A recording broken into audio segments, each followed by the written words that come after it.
Hello guys. मेरा नाम असरार खान है और आज मैं बात करने जा रहा हूँ अमेज़न वेब सर्विसेज के आइडेंटिटी एंड एक्सेस मैनेजमेंट के बारे में। आइडेंटिटी एंड एक्सेस मैनेजमेंट के कुछ सेक्शन के बारे में आज हम लोग जानेंगे। और सबसे पहले ये जानते हैं, ये समझते हैं कि आज का क्या टॉपिक है हमारा। What is IAM in AWS? AWS में IAM क्या है, IAM के क्या क्या फीचर्स हैं, और इसके बाद हम लोग कंसोल में लॉगिन होकर के ये देखेंगे कि कैसे एक यूज़र को क्रिएट किया जाता है और कैसे एक यूज़र को किसी ग्रुप में अटैच किया जाता है और कैसे हम उसे परमिशन देते हैं। तो इसी पर आगे बात करते हैं।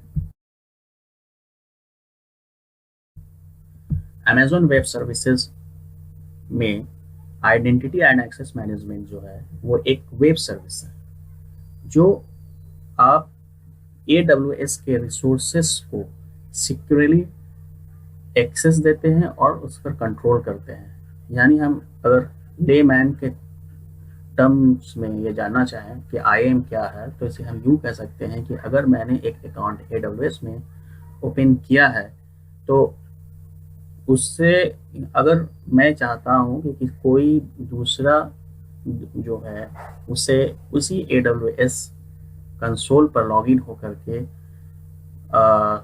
कुछ एक्टिविटी करे, तो इसके लिए मुझे अपना यूज़र आईडी और पासवर्ड देना होगा।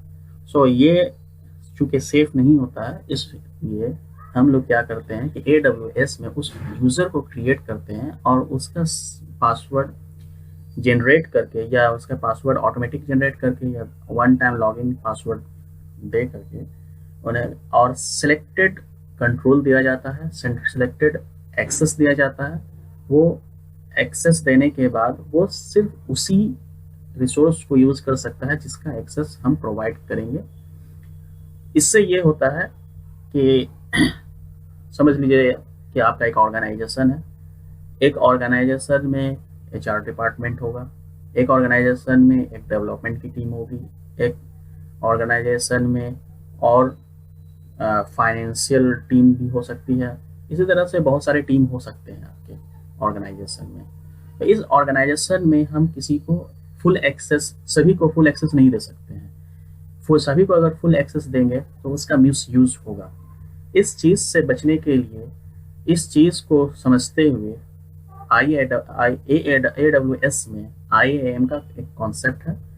ये कॉन्सेप्ट ये है कि जिस डिपार्टमेंट को जितना एक्सेस चाहिए वो यूज़र को क्रिएट करके उस ग्रुप में प्रोवाइड कर देते हैं। सपोज कर लीजिए कि एक डेवलपमेंट की टीम है और डेवलपमेंट की टीम को सपोज कर लीजिए कि एक इंस्टेंस क्रिएट करना है, इंस्टेंस पर काम करना है, फुल एक्सेस देना है मुझे कि EC2 से रिलेटेड वो जितने भी एक्सेस को यूज़ कर सके।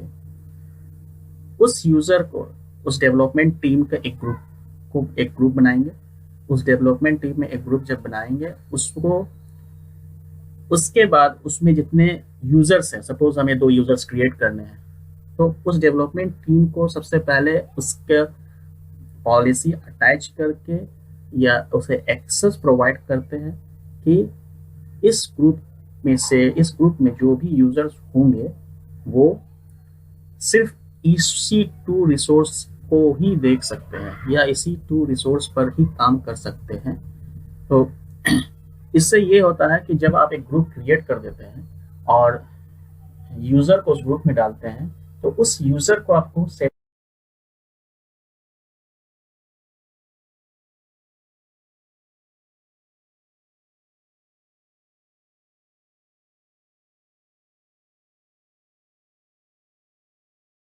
के आगे चलते हैं कि IAM फीचर्स क्या है। IAM फीचर्स में अगर हम चलेंगे तो सबसे पहले ये जानकारी लेना है कि रूट यूज़र क्या है। जो पहले टर्म इस्तेमाल होता है वो root user.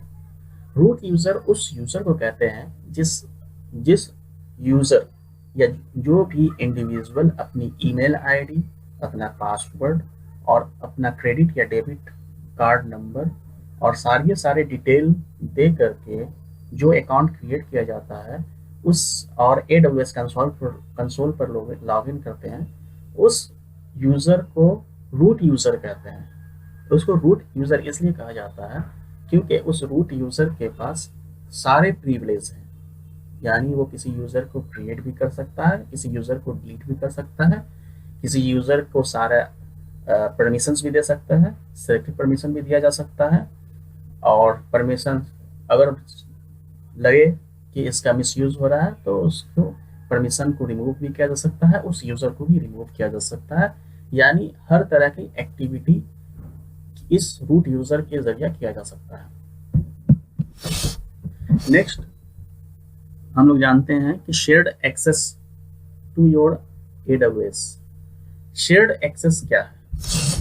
Shared access actually जैसा कि मैंने पहले ही बोला कि शेयर्ड एक्सेस का मतलब हुआ कि एक रूट यूज़र है, यानी सपोज कर लिए कि मैं एक रूट यूज़र हूँ AWS कंसोल में।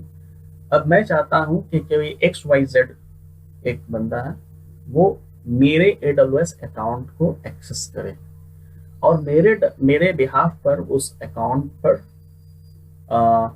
जो एक्टिविटी डिफाइन की गई है उसकी वो करे।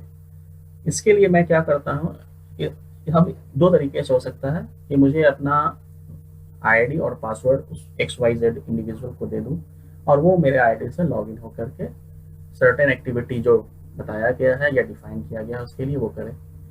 लेकिन चूंकि ये सिक्योर नहीं है, ऑलरेडी मैं ये पहले कह चुका हूँ, चूंकि ये सिक्योर नहीं है, इस वजह से हम लोग क्या करेंगे, उस XYZ इंडिविजुअल का एक अकाउंट क्रिएट करेंगे।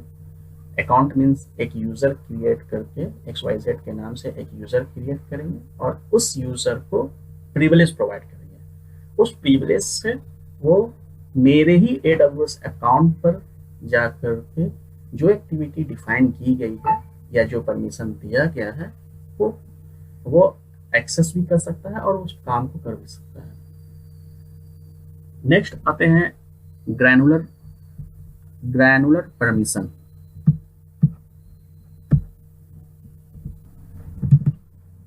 ग्रैनुलर परमिशन का मतलब ये हुआ कि मैं डिफरेंट रिसोर्स को यानी डिफरेंट इंडिविजुअल को डिफरेंट रिसोर्स का एक्सेस देंगे, जिससे डिफरेंट इंडिविजुअल जो है वो डिफरेंट जो रोल परमिशन या जो परमिशन दिया गया वो काम करेगा। या जैसे कि मैंने पहले ही कह दिया कि शेयर्ड एक्सेस का क्या मतलब, शेयर्ड एक्सेस और ग्रैनुलर परमिशन में ये डिफरेंस है कि शेयर्ड एक्सेस का मतलब कि आपके बिहाफ पर सिंपल सा एक वर्ड है कि आपके बिहाफ पर कोई दूसरा बंदा लॉगिन होगा, लेकिन वो अपने आईडी अपने पासवर्ड से लॉगिन होगा मेरे अकाउंट में और वो जो भी एक्टिविटी करेगा वो मुझे पता भी चलेगा। और ग्रैनुलर परमिशंस का मतलब हो रहा है कि डिफरेंट पर्सन को डिफरेंट एक्सेस दिया जाए। मैंने सपोज कर लिया कोई डेवलपमेंट टीम है और कोई EC2 की ज़रूरत है, EC2 पर एक्सेस करना होता है तो उसे EC2 का परमिशन दिया गया। सपोज कोई अलग टीम है, कोई अलग टीम है जो जिसको बकेट पर काम करना होता है, S3 बकेट पर, स्टोरेज टीम है, स्टोरेज टीम को बकेट पर काम करना होगा तो S3 का परमिशन दिया जाएगा।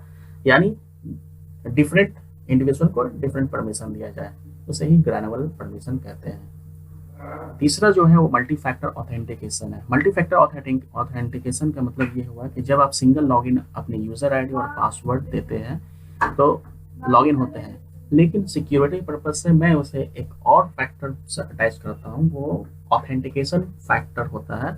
यानी आप जब भी लॉगिन करेंगे तो वो एक ऑथेंटिकेशन पिन मांगेगा। यानी जब आप किसी मोबाइल से किसी मोबाइल के एक ऐप में आप अपने आपका नंबर दिया रहेगा और आपके नंबर पर सपोज आपका मोबाइल पर आप प्ले स्टोर पर जाकर के ऑथेंटिकेटर डाउनलोड करना होगा और डाउनलोड करना होगा। उसके बाद आप जब भी लॉगिन करेंगे AWS कंसोल पर, जब भी लॉगिन करना चाहेंगे उस अपने यूज़र आईडी और पासवर्ड देने के बाद एक और नंबर वो डिमांड करेगा जो मल्टी फैक्टर ऑथेंटिकेशन, जिसे मल्टी फैक्टर ऑथेंटिकेशन कहते हैं। यानी आपके मोबाइल पर जब आप ऑथेंटिकेटर ऐप को ओपन करेंगे तो एक कोड आएगा 6 डिजिट का, वो 6 डिजिट का कोड आप डालेंगे तभी ये आपका अकाउंट, आप अपने अकाउंट पर लॉगिन हो सकते हैं। इसे ही मल्टी फैक्टर ऑथेंटिकेशन कहा जाता है। चूंकि सिक्योरिटी पर्पज से ये एक फर्दर स्टेप है, ये एक आगे की स्टेप है ताकि आपके अकाउंट और सिक्योर हो और आपके बिहार पर कोई दूसरा आपके AWS अकाउंट को यूज ना कर सके। नेक्स्ट टॉपिक जो है वो है आइडेंटिटी फेडरेशन। तो आइडेंटिटी फेडरेशन क्या होता है? इसका मतलब ये हुआ कि आप कि सपोज आपके एक ऑर्गेनाइजेशन है और एक इंडिविजुअल का एक्सेस आपके ऑर्गेनाइजेशन के किसी और डिपार्टमेंट में है, वो भी लॉगिन कर सकते हैं आपके AWS कंसोल पर, जब आप उसको टेम्प्रोरी प्रिविलेज देंगे। यानी टेम्प्रोरी प्रिविलेज दिया जाता है उन्हें। टेम्प्रोरी प्रिविलेज देने से वो आपके अकाउंट पर लॉगिन कर सकते हैं, अलग से उस यूज़र को क्रिएट नहीं करना होगा। तो ये है आइडेंटिटी फेडरेशन। नेक्स्ट जो है वो है आइडेंटिटी इंफॉर्मेशन फॉर एश्योरेंस। इसका मतलब ये हुआ कि कोई AWS के आपके AWS के कंसोल पर सपोज कर लिया मेरे के AWS कंसोल पर कोई लॉगिन किया, तो उस लॉगिन करने के बाद वो क्या क्या एक्टिविटी वो करता है, वो एक्टिविटी किया गया एक्टिविटी का लॉग जनरेट होता है, जो मुझे पता चलता है, जो इंफॉर्मेशन मुझे प्रोवाइड होता है AWS टीम के जरिए। यानी वो मुझे मेल के जरिए मुझे ये पता चलता रहेगा कि ये क्या क्या एक्टिविटी ये इस यूज़र एक सर्टेन यूज़र ने क्या क्या एक्टिविटी इस पर किया है।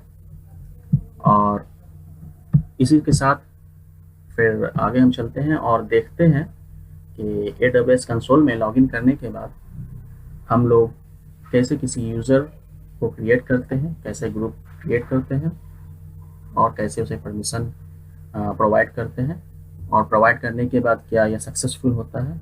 इन सब चीज़ों को आगे वीडियो के ज़रिए हम लोग देखेंगे। अकाउंट पर जाना है, माई अकाउंट पर क्लिक करने के बाद एक न्यू ब्राउज़र ओपन होगा। उस न्यू ब्राउज़र में ओपन होने के बाद आप उस पेज को के नीचे तरफ आएंगे। जब आप नीचे तरफ आएंगे तो आपको एक टैब आएगा IAM user and role access to billing. इसके एडिट पर क्लिक करना है और उसके बाद एक्टिवेट IAM एक्सेस को अपडेट करना है, चेक करके इसे अपडेट करना है। इसके बाद आप AWS कंसोल पर वापस आइएगा और उसके IAM डैशबोर्ड पर वापस जाना है। IAM के डैशबोर्ड पर जाने के बाद आप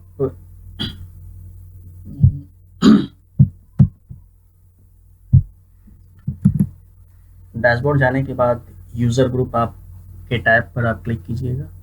यूज़र ग्रुप पर क्लिक करने के बाद क्रिएट ग्रुप आएगा। उस क्रिएट ग्रुप के टैब को क्लिक करना है और आपको जो ग्रुप तैयार करना है या जो ग्रुप देना है उस यहाँ पर हम एक एडमिन का एक ग्रुप देंगे। एडमिन का ग्रुप देने के बाद आप स्क्रॉल डाउन कीजिए। यहाँ इस ग्रुप को हम लोग EC2 का फुल एक्सेस देना चाहते हैं, ताकि EC2 इंस्टेंस पर वो अपनी सारी एक्टिविटी कर सके, इंस्टेंस क्रिएट भी कर सके और डिलीट भी कर सके। तो इसी रीजन से EC2 इंस्टेंस का फुल एक्सेस प्रोवाइड किया जाएगा एडमिन यूज़र को।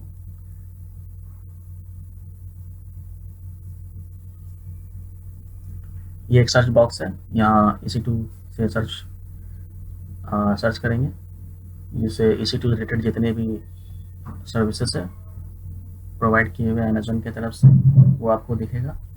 और चूँकि हम लोग AWS के EC2 को फुल एक्सेस देना चाहते हैं, उस बॉक्स को चेक करेंगे।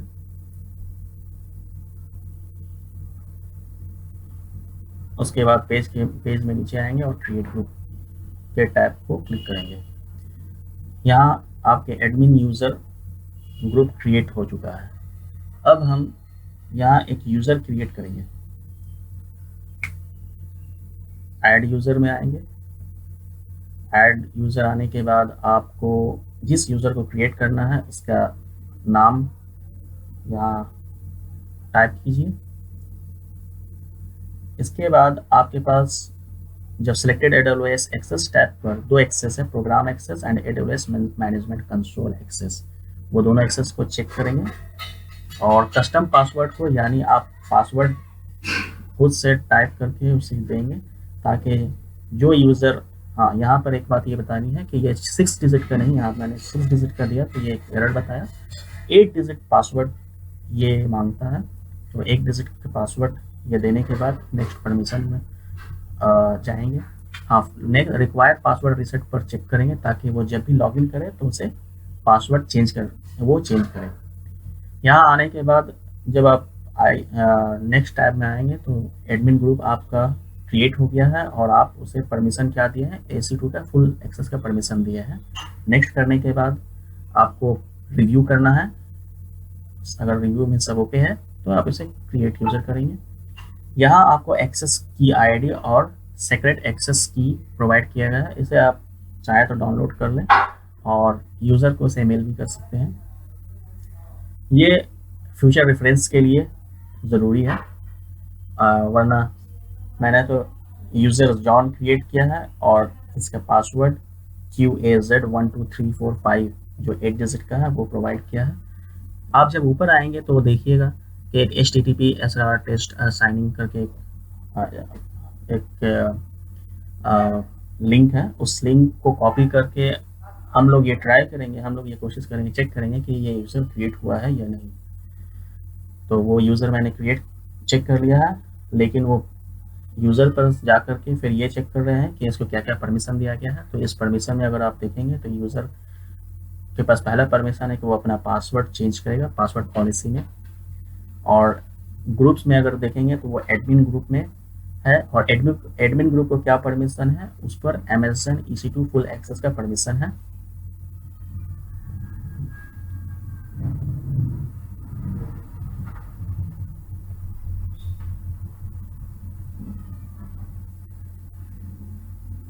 इसके बाद मल्टी फैक्टर MFA डिवाइस है जो मैंने यहाँ इनेबल नहीं किया है इसे। अगर ज़रूरत लगे तो आप इसे इनेबल कर सकते हैं। ये लिंक को मैंने कॉपी किया और इस लिंक के ज़रिए मैं कंसोल पर लॉगिन होना चाहता हूँ। लॉगिन होने के बाद ये चेक करूँगा कि क्या ये यूज़र को एक्सेस या इस यूज़र को एक्सेस मिला है या नहीं, या परमिशन प्रोवाइड किया गया है कि नहीं। यहाँ टैब ओपन हुआ था, ये लिंक यहाँ मैंने पेस्ट किया और पेस्ट करने के बाद एंटर करते ही लॉगिन पेज आएगा। ये account Asrar under dash test है। यहाँ जॉन नाम से IM यूज़र जो है वो जॉन नेम से है, मैंने जॉन नेम दिया। IM यूज़र का नाम जॉन दिया, पासवर्ड सेम QAZ12345। पासवर्ड के लिए मैंने टाइप किया, इस वजह से ये रॉन्ग बता रहा है। या जैसे ही लॉगिन किया वो, चूँकि मैंने पहले वहाँ एक बॉक्स क्लिक किया था जो कि फर्स्ट लॉगिन में वो पासवर्ड चेंज करना होगा, तो इसीलिए जैसे ही लॉगिन किया तो फर्स्ट पेज में वो पासवर्ड चेंज करने के लिए प्रॉम्प्ट कर रहा है। मैंने प्रीवियस पासवर्ड दिया और उसके बाद न्यू पासवर्ड दिया। ये ध्यान रहे कि जब भी ओल्ड पासवर्ड और न्यू पासवर्ड सेम नहीं होना चाहिए। वो जब आप ओल्ड पासवर्ड और न्यू पासवर्ड सेम देंगे तो एक एरर थ्रो करेगा, जो यहाँ मुझे एक एरर थ्रो कर रहा है। सो इसलिए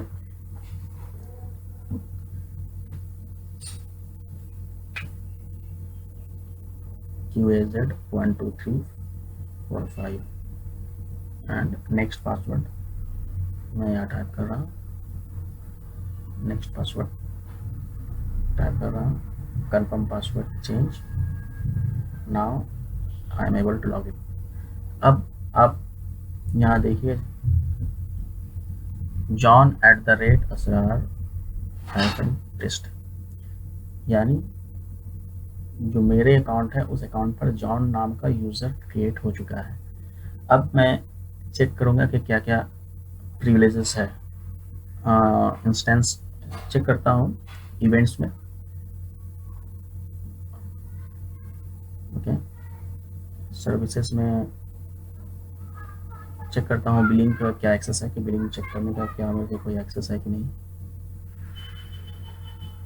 ये देखिए यू नीड परमिशन, ये इसलिए कि मैंने इसे ये परमिशन इस यूज़र को बिलिंग सेक्शन के लिए परमिशन नहीं दिया है, इसीलिए ये एरर थ्रो कर रहा है। अब हम EC2 पर आते हैं। EC2 इंस्टेंस क्रिएट करके देखेंगे।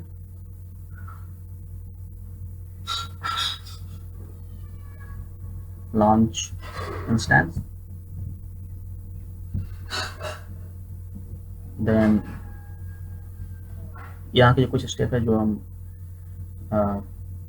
थोड़ा जल्दी जाएंगे, चूँकि इसके रिलेटेड टॉपिक हम लोग फ्यूचर में कवर करेंगे। सो जस्ट फॉर एग्जांपल मैं आप लोगों को ये यहाँ शो कर रहा हूँ कि कैसे एक EC2 इंस्टेंस क्रिएट किया जाता है और क्या ये एक परमिशन, इस यूज़र को EC2 इंस्टेंस क्रिएट करने का कोई परमिशन है कि नहीं। सो नेक्स्ट तो चला जाऊँगा।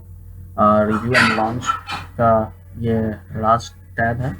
यहाँ आने के बाद आपको अगर सब कुछ ओके है, की पास, चूँकि मैं एक एग्जिस्टिंग की पास है मेरे पास, तो मैं उसे एग्जिस्टिंग की पास के साथ अटैच कर देता हूँ।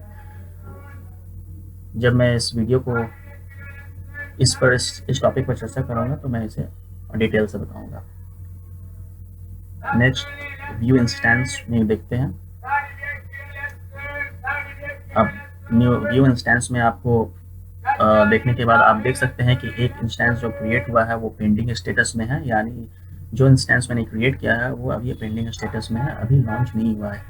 लेकिन इससे ये पता चल जाता है कि यूज़र जॉन मैंने क्रिएट किया है वो EC2 इंस्टेंस क्रिएट कर सकता है।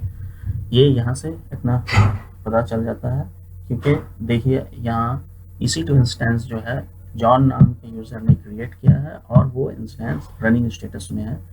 जब इसे रिफ्रेश करूँगा तो इनिशियलाइजिंग स्टेटस में ये दिख रहा है। कुछ देर के बाद ये 2x2 चेक्स पास्ड में दिखेगा।